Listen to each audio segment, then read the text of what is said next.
In the lands between, the outer god we're most aware of is something called the Greater Will. This is not the only outer god. We know of madness gods, bleed gods, fire gods, among others, and all of these gods seem very interested in the human world. Based on what we know of gods in different stories, we might guess these gods wish to be worshipped, and that's the reason they appear and give us treats. But aside from being worshipped, they may have other motivations we are unaware of. One of the most important aspects of outer gods is that they remain mysterious. Because of these things, whenever there is some weird stuff going on in the lands between, we could probably find some unknown outer god, like, for example, the crucible I talked about last time could be caused by an outer god we are unaware of. The reason I think it's not is because it remains after Marika ascends, and if anyone would have been involved with a crucible outer god, it would probably have been the Hornsend, but I don't know, maybe they weren't. Outer gods are mysterious and ambiguous, and that can lead to some problems. The biggest example of these problems is actually the outer god we're supposed to be most familiar with, the Greater Will. We know this outer god is Marika's god, and that all things associated with the Erd Tree are aspects of it. Marika claims that her god is the Greater Will, so we accept that as correct.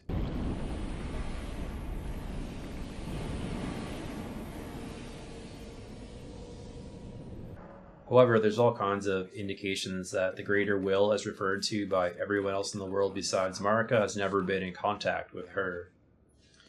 We are left to connect that her god is maybe not the real Greater Will. Maybe this is disturbing, but keep in mind, in every case with outer gods, unknowns are the key feature. Outer gods almost become these interchangeable things where their identities don't matter, nor their motivations, nor anything else, other than what effect they have on us mortals. If we accept that, then whether or not Marika's god is the true Greater Will, I think matters less than what this thing actually does. But since we have this world with all these different outer gods on offer trying to get our attention with their cool spells and weapons, we should ask the question, what kind of gods would humans prefer to have, like, in general? For one, I think we can accept that we would not want the god of frenzy flame running our societies. Chaos tends to be the enemy of civilization, so in general we humans prefer to have order to chaos for that reason.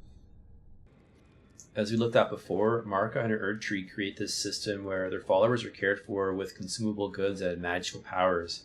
In the time before Marika, the people in power had a different outer god probably, and this one provided the means to build the floating sky towers. Care in the context of the Hornsent is pretty alien to consider, but we can imagine these people were in their own way happy the way their society operated.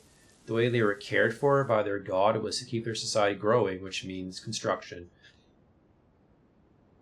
In Marika's time, the Erd Tree had one very important effect that everyone wanted: to extend a life forever. Whatever Marika's god actually was called, it had the power to grant humans a kind of immortality, which was obviously very good for the military campaigns that would follow Marika's ascension. But not just the warriors would become immortal. This privilege would extend into the upper reaches of society as well, securing alliances which she needed to maintain her power politically. Everyone in any human society would be after what Marika's god was selling, so back to that question of what kind of gods would humans prefer generally, I think one answer to that question is Marika's god. Her god is immortality, but importantly, it's a kind of immortality with no questions asked. And we keep circling back to this mysterious aspect of outer gods. So again, we don't know why these outer gods are interested in the people of the lands between, but one way that they give us power is to be hosted inside the physical body of an otherwise mortal being. A specially selected host for the Greater Will is called an Empyrean. From what we can tell, the tradition goes that an Empyrean is selected by 2 fingers. It also seems like the children of an existing vessel are the only candidates for Empyrean, but this is less clear. What we do know is that some of Marika's children became Empyreans, and some are not selected. The children of an existing vessel that aren't selected become demigods. These demigod children had all the godlike powers of their Empyrean siblings, but no path to ever attaining power politically from Marika. Demigods are cursed from the perspective of gods. Since they have all this power in their bodies that remains after death, demigods make attractive targets to those who seek powerful weapons and spells for their own ambitions. This is why we have the extra security protecting demigod remains.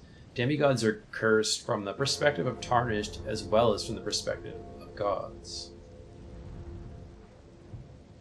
Of the Empyreans we are made aware of, Ranni and Miquella are the most well known. Marika too was an Empyrean before she became host to her god and attained rulership over the lands between.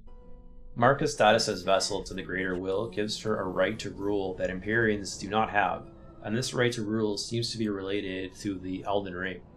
If Empyreans are like the larval stage, or the underdeveloped, maybe naive, childlike phase of the Empyrean, Marika represents the transformed phase, something more like a butterfly that's left its cocoon. Empyreans also have a distinct spirit representation in their immature form. We see this in Ranni, but even more so in Miquella. The spirit form appears to be in fact two spirits instead of one like you would expect normally. Considering Ranni appears to us in someone else's form, that of Ranni, we can assume that these two-spirit, immature Empyreans can also change the way they appear to others. This two-spiritness also connects nicely to Marika if we want to answer the question, where did Radagon come from? It's simply a material form of her second spirit. I don't think this answers all questions about Radagon by any means, and I have some other theories that I actually like better than this, but for now this fits nicely. Also, it makes sense for this adult form that's supposed to be reproducing and making more Empyreans to be able to reproduce with either opposite sex, and that's why she has two forms. Marika's god seems very interested in producing new vessels for itself in the future, and this need drives the whole project of Marika secretly. She has some free will, I believe, but her purpose is ultimately only in serving the life cycle of this greater will. She has free will because I don't think without it she could have shattered the ring. Strangely, her self-destructive behavior is what shows that she can do what she wants to do because it's directly against the greater will. But if I'm honest, the greater will is still an unknowable void, so even this can be questioned. That's how outer gods work. So what about us normal people, tarnished or not? What purpose do we serve in this world in relation? Are we nothing but tree food to these people? Well, as a reminder that even demigods are reduced to food for the gods, so if we are lower than them, we shouldn't expect to be any better. However, it's not so simple as that, because mortals can choose to serve these gods. Those that serve will become stronger in spirit, and those that become stronger in spirit become even better food for the gods to eventually consume. But in life, those that serve the existing order will live good lives for the most part, so the motivation is practical. Tarnished can serve rulers, and rulers can serve gods in a strict hierarchy. Some mortals gain so much spirit from others they become worthy of becoming lords. These lords, selected by the vessel, have a very important role to play in the interest of the god of Marika. Lords can mate with the ruler, having children that become new Empyreans, extending the life cycle of this outer god. So mortals can be just as important as Empyreans to this greater will. They need only prove themselves worthy to its vessel like Godfrey did long ago. That's also how our Tarnished character connects. It must prove itself by overcoming the challenges to become the new lord. Anyway, those are my thoughts on the topic. Thanks for listening. Bye bye.